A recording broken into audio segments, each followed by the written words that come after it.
Welcome, everybody, back to another BOLDcast reaction. I'm Carson. I'm Lindsay. And this is Hunter x Hunter episode 149. Yeah. This is the Hunter exams. We're back at it again. And we'll see what happens this time. Let's go. We'll just click off the video. Well-laid plans.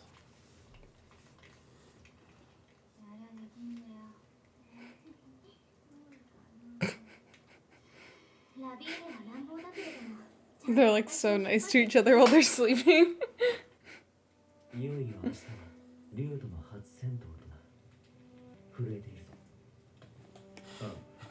I'm always scared.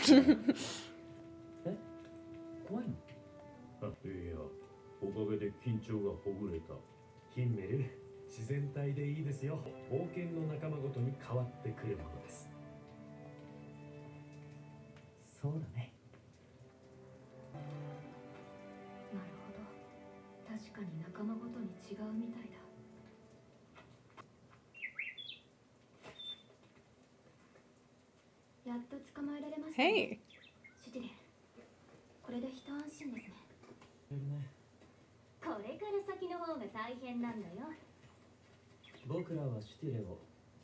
It's probably smart to catch it at night. Well, probably while it's sleeping.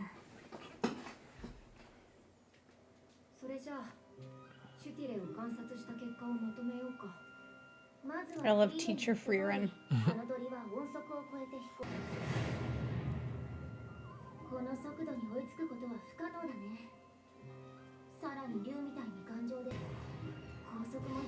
Are those little cages enchanted or something so that they don't bust out? No, they're probably just wood cages.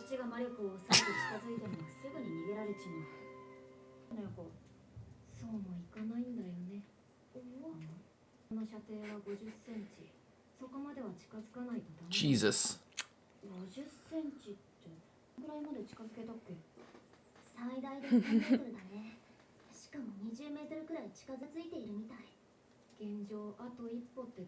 No, we're like 10 steps short, actually.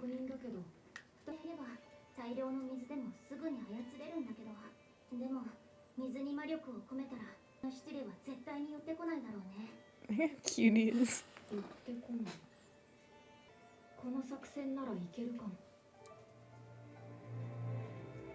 Distracted with the mana? Let's infuse every single thing in the vicinity other than this one patch, and we will wait here. Well, we are almost there. Oh, picking a fight with another party. Oh, so I was just gonna joke that maybe they'll just steal one.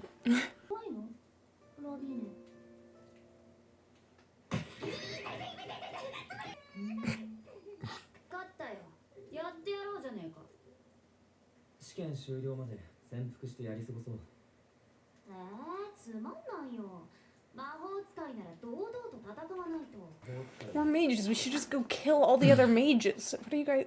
What is your guys' problem?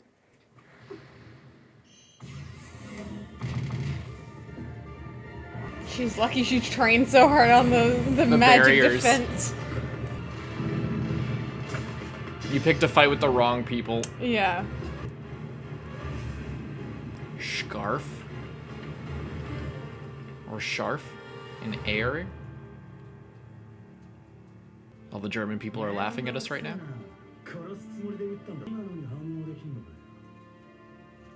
That's what I'm known for.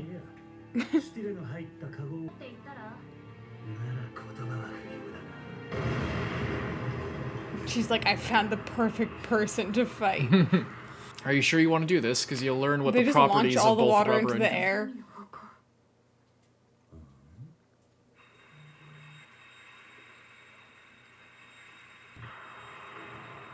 Freezing the whole lake? She could just do that? Oh, look at her go. Shit. No, those birds won't have any water.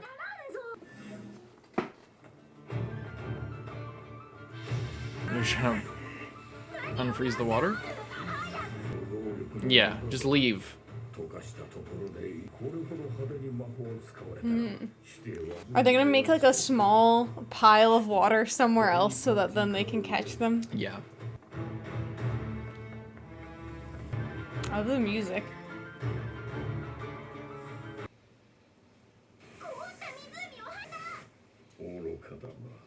Yeah, I don't think the birds are gonna come back if you're flinging fire all over the place. They're helping everyone that knows how to find other water.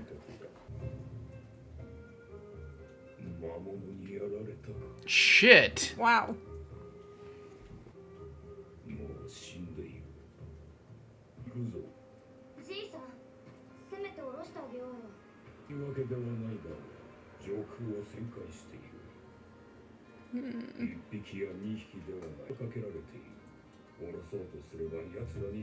Oh, it's a trap. Sneaky. Shit. ラーフェンは一級の試験を受けるのが初めてだったな。極めて単純だ。この程度で死ぬやつは一級魔法使い。 Anyone that would die here is unqualified to be a 大陸 hunter. 魔法協会は一級魔法使いの質を気にして軍と戦っていた時代の強く誇り高い魔法使いを未だに夢見ている連中がいるのさ。だな、天剣。あんたはそれを支持する側の人間だと思っていた。魔法使いに出会はただ単に権威の象徴であればいいのだ。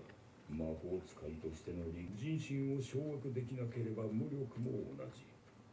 わしは自分よりはるかに失脚し、迫害される様を山ほど見てきた。大きな力は恐れられ、恐れの権威など長続く。魔法は誇り高いものでも何でもない。あんたくらい弱いのがちょうどいいってわけだ。言ってくれるのは若造が目をつむっていても勝てるわ。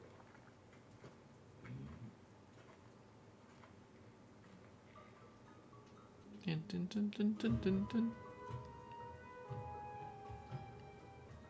然探知できないね、第2パーティー。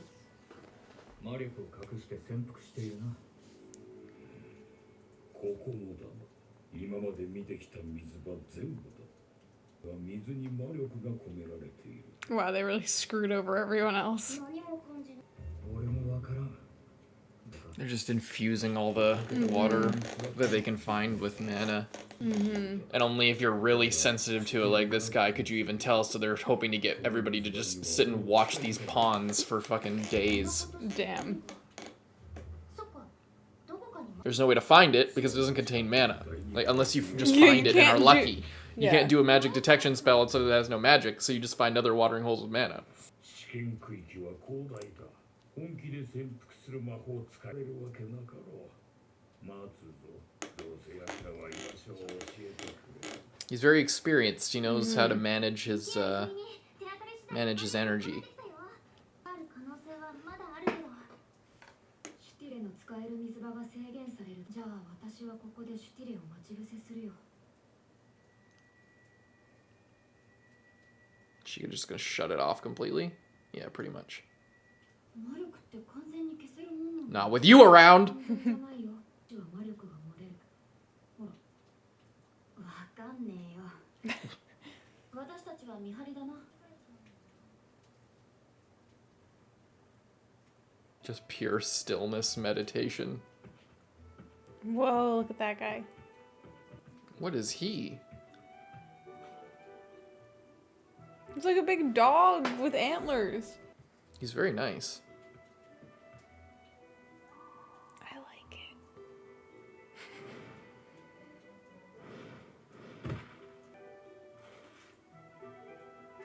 They just don't even realize she's there, almost.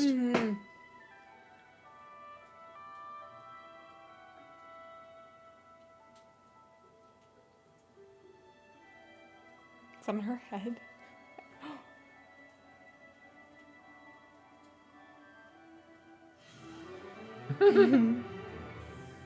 Very smart, Frieren. Typical Frieren W. これで第一次試験突破だね。 They're gonna get sent on right now. Third party. Yeah. 見つけ。やはり魔法使い。 He's just waiting and waiting till she did something. Now run away. 誰かに探知。 She's gonna be like super Oh fast. shit. Oh my We got god. Chun-Li over here. もう遅いね。 It's not gonna matter. Jebera. No. With Frieren there, it's not gonna matter. What? Oh, I guess the thing is, though, if they start fighting, then more people will be able to see where they are. Like, Frieren could just probably destroy them. But also, like, all the people here are like, you know, decently good. Yeah.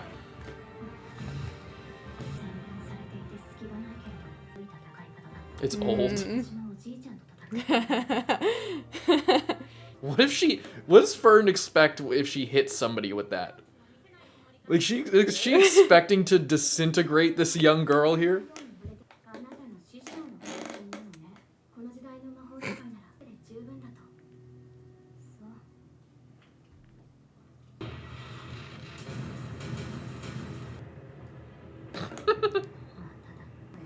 This feeling of wrongness because she's suppressing her mana and she's way more experienced than you.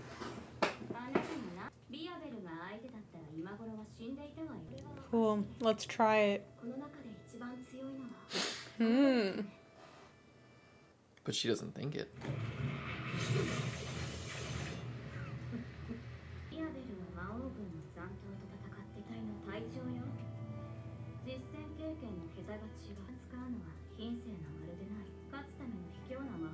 It's just an asshole, essentially. Maybe. She's pretty vicious as well. Ah.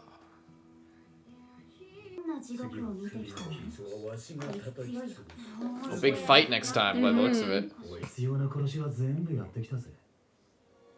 Necessary killing.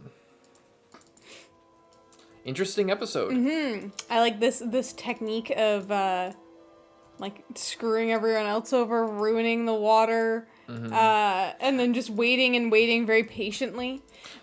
But then I also love this like other old guy who just like was just waiting and is like, she doesn't want to be found. I can't catch her. But as soon as she does something, I'm going to know about it. So I'm just going to sit here. And then this other girl is like so fast as well. Just like gets there literally instantly.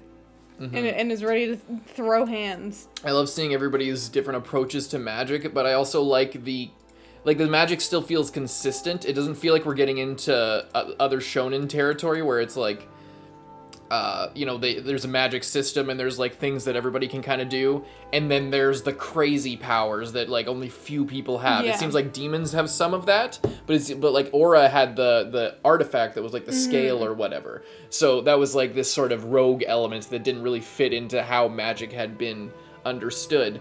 And I was afraid once we got here that the magic would start to feel very too broad. I like it being very like having sort of a consistent logic to it, even if it's not fully explained. I don't need like it to be a super hardcore hard magic system, but for it to be sort of like the way that the guy turned the flower petals into needles, and the way that the one girl was using all the rocks, and some of them move with speed. They all fly in a very similar way. Like, everybody has, like, similar tools in their toolbox and are used in different ways depending on how they were taught, you know? And, like, manipulating, like, freezing stuff or manipulating water, like, everything is... It's very simple, and it's all basically, like, telekinesis. Like, the craziest ability, honestly, is what we've already seen so far, which is Fern's Zoltrak and barrier abilities, whereas everyone else is a lot more simple. But, like, this girl saying is just like, oh, you're like using just the most basic stuff. Like, you're not like because it seems like, you know, maybe a more modern approach is like you can pick something and then like work on that. It's like you have someone who works on freezing magic more often, because Frieren's whole thing is like, I'm gonna like catch all the spells, but like I have the basics down really good. Fern, you're gonna learn these basic spells and be like a complete master of them. Where it seems like a lot of other people, obviously, what's more interesting than just... It's like if you were fighting, and it's like, Fern, you're going to learn a punch. And then it's like she turns into, like, One Punch Man of that punch. Yeah. But that's not interesting or, like, appealing to most people of just, like, learning the very basics. They're like Fern at the beginning of, like, when can I do something other than just this basic defense spell? I want to learn how to do other things. This isn't fun for me. This is tedious and hard work. So it makes sense that all these other people, it's like, oh, I found out that I kind of have an affinity towards like manipulating water. and now I'm going to train in that because it's more appealing to me and I can like see my progress with it and become masterful of that thing, you know what I mean? Or like, oh, I found that like using rocks to my advantage is like my technique that I kind of like, you know? And it makes sense.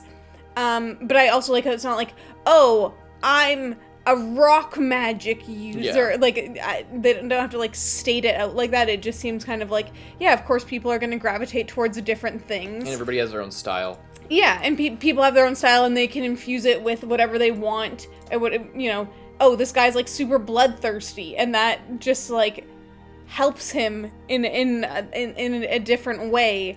And, like, gives him kind of an edge because wants to kill people, you know? Well, it's funny with him is he's an example of kind of what Denkin was saying of, like, there's a consistent thing of, like, oh, but, you know, like, or even with the girl, with Air, or however you say her name, Airy, however you say her name, she's, like, Fern is just like, but you're stronger than that guy, aren't you? But she might have more mana, but she's not as experienced as this guy who's like a full-on soldier who fought remnants of the Demon King's army, etc., etc. But he kind of that dynamic between the two of them exemplifies what Denka was saying when he's like, oh, mages are way stronger than me, but way less celebrated. I was, you know, I knew how to play the game basically, and I knew how to watch and take in information. That doesn't mean, and just because I had a higher standing in like the magical community or whatever, that doesn't mean that I'm actually better than just the random mage on the street or a random, you know, folk. You know, we learned about folk magic a little bit here in this episode from Frieren. So it seems like there's a similar dynamic being set up with the two of them between this soldier guy, Verbal, and Air, or however you say her name. Where he is like the symbol of this power, and he is obviously extremely ruthless.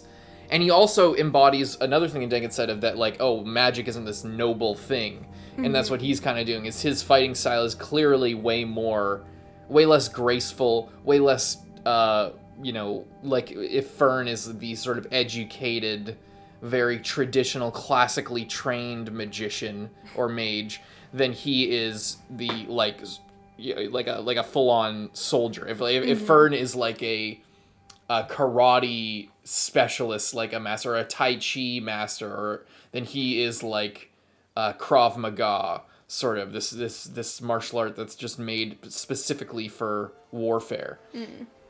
And it's not this noble, beautiful thing, and this, you know, this like this hoity-toity fucking shit. Like, so it's funny. Denkin's character is really interesting to me because he's clearly like an academic figure. He clearly, or at on some level, like a you know, he's very well versed in like the magic community and the expectations and conventions of the community, et cetera, and he embodies kind of like what a proper mage should be like, but he doesn't believe it at all, and he kind of is experienced enough to know that things aren't so, you know, graceful, or it's not this pretty once you get to know it, or, you know, it's not this, crazy thing. But that's also, again, in opposition to Fern's ideals and in a way, Frieren's, because they were talking earlier in the series about how, like, they love magic. It's a beautiful thing to them. It allows them to, like, accomplish their dreams, and they just have this innate thing that they love it. Denkin seems like he's kind of demystified about it and doesn't see the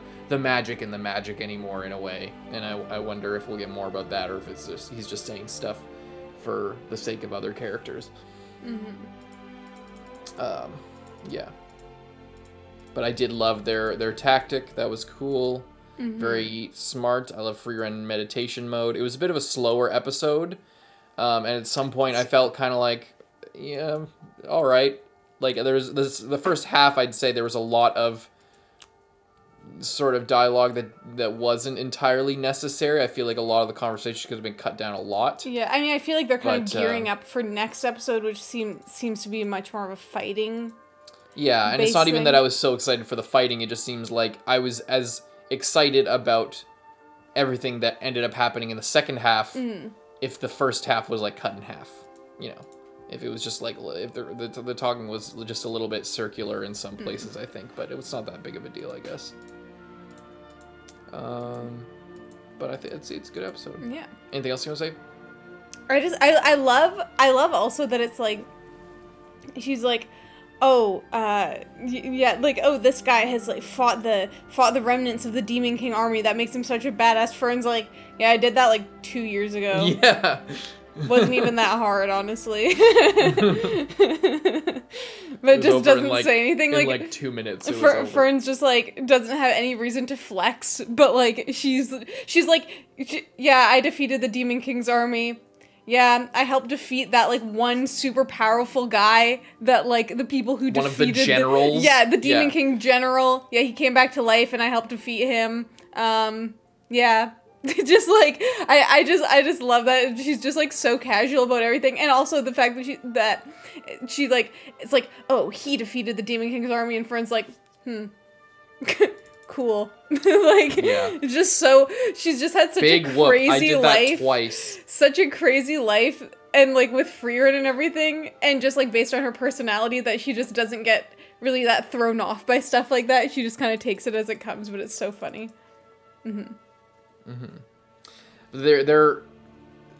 Yeah, speaking of that, like the remnant Demon King, you know, they're talking about, was Denkin saying this, or was he cutting to this guy saying this?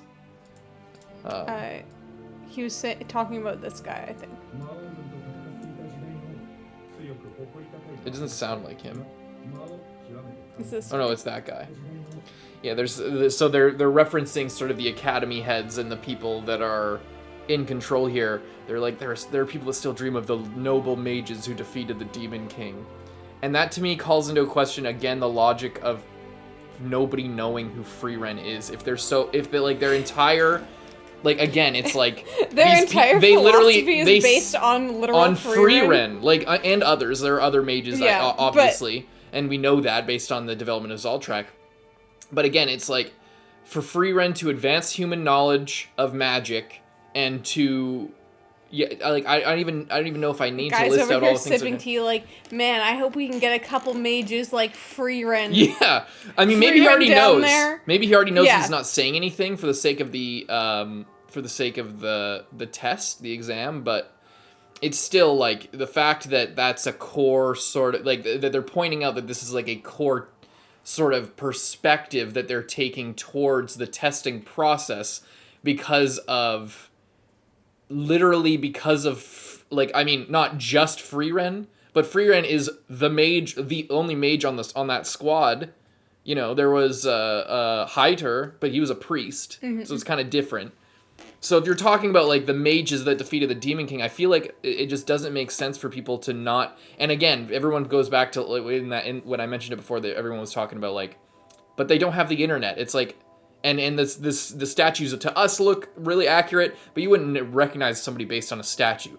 And I'm talking about, like, her reputation alone, like, even if you don't know what she looks like, is such that a magical academy whose job it is to categorize and catalog knowledge and study knowledge of ancient mages and magics and further the advancement of knowledge, to not even, like, raise an eyebrow at an elven mage who, I know that there's probably some more in the story. We know that the principal of this school, or, like, the headmaster or whatever, is probably that little elf person from the OP.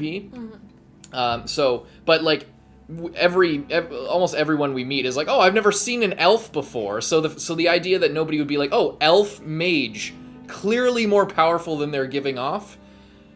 No, and again, with the history that Frieren has with not just defeating the Demon King, but advancing humanity's knowledge by adapting Zoltrak, having like all the study. So, like, you know, it's been more recent than just the defeat of the Demon King. Himmel died 30 years ago. And, you know, just because he was alive doesn't mean everyone should remember Frieren, and I don't expect everyone to remember Frieren, but it just seems strange that nobody here, like, that people in the lineup in the hall didn't recognize her. You know, I don't know. It seems like this is a case where, by all accounts, especially with what they said this episode, that they're like, they have this ideal based essentially on what Frieren did. Not just Frieren, there are other mages as well, but these noble figures that, like, you know, advanced magic and defeated the Demon Kings and stuff like that. Like, she was the one to do that. And I know that she wasn't as flashy about her fame as Himmel was, but even still, like, you know, she's one of the most important magical figures in this world. And the fact that they don't recognize her, or that they don't even raise an eyebrow at a elf mage with white hair, green eyes, who is powerful and wiser beyond her years, clearly, you know, how many others fit that description? Mm-hmm. It just, you know, I don't know. And I feel like honestly, I feel like after this test, someone's gonna know her. Like this guy or someone else. I feel like it's gonna be like, there's gonna be people higher up at this place that are gonna know her. Yeah. But I feel like they just wanted to go through this test, you know, with all these random people. I expect a lot of the applicants to not know, but like, and maybe like even most of the applicants, but again, and that's kind of what I'm saying is like, I guess I should mention that too. It's like the reason why it's kind of weird is because it feels like they're not noticing on purpose, so that there can be like kind of a recollection or a reveal when they meet the headmaster elf person or somebody around that, or like, oh, we knew it was Frieren the whole time, as if it's like a big reveal or something. When by all accounts, and what we know about Frieren's past, what we've been learning about this academy and the nature of this school, it feels like that reveal is kind of out of place based on what has been set up previously in the story. You know what I'm saying? I don't know. But it's not a huge deal. It's just one of those weird... It's just kind of a weird thing that's... It feels like it's being done on purpose. You know what I mean? Yeah. I know what you mean. Know what I'm saying? Know what I'm saying, chat? That's it. It's not a big deal, but it's just... There was... I mentioned that like at first, and then me and Lindsay talked about it before, and and then people talked in the comments like, oh, well, yeah, a bunch of other things, so it's not like I'm trying to be a dick about it. It's just like I've just been thinking about it, and then the fact that they brought it up in this episode, like if they didn't bring it up again, then I wouldn't harp on it as much. But the fact that they brought it up, that they're like, you know, they have their standard is set partially by what Frieren did, then that adds more credence to the idea that they like on top of everything else that we already know about Frieren's past, that somebody should have like at least questioned who this super powerful elven mage was, who with long white hair, who looks the exact same. So like even if they she also just is like freely going by her name as well. Yeah, she didn't change her name too. So like it's like she has one. How many elf mages named Frieren are there in history?